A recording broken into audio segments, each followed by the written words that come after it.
గురువారం నాడు అసలు దక్షిణామూర్తి స్తోత్రం అన్న మాట అనడమే చాలా గొప్ప. మిగిలిన స్తోత్రాలన్నీ ఒకెత్తు తక్కెట్లో, ఒక్క దక్షిణామూర్తి స్తోత్రం ఒక్కటే ఒకెత్తు.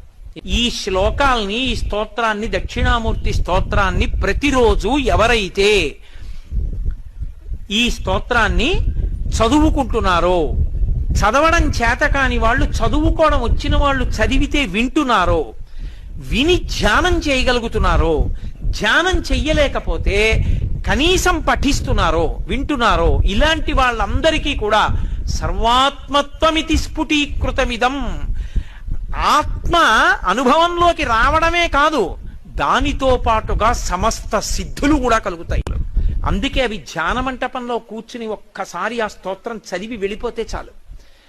దక్షిణామూర్తి యొక్క పరిపూర్ణానుగ్రహం కలిగి కొన్ని కోట్ల జన్మలెత్తవలసిన వాడు, నన్ను నమ్మండి, నాకు శంకరులు ప్రమాణం, నేను నా సొంత మాట చెప్పట్లేదు, ఈ జన్మలోనే ఆఖరి ఊపిరిలో జ్ఞానం కలిగి పరమేశ్వరుని యందు ఐక్యమైపోతాడు, సందేహం లేదు. అంత గొప్ప స్తోత్రం ఈ ప్రపంచంలో వాంగ్మయం మొత్తం మీద ఉన్న ఒకే ఒక్క స్తోత్రం దక్షిణామూర్తి స్తోత్రం. ఇంకొకటి లేదు లేదు లేదు, తత్తుల్యము కాదు, అదొక్కటే అంత శక్తివంతం.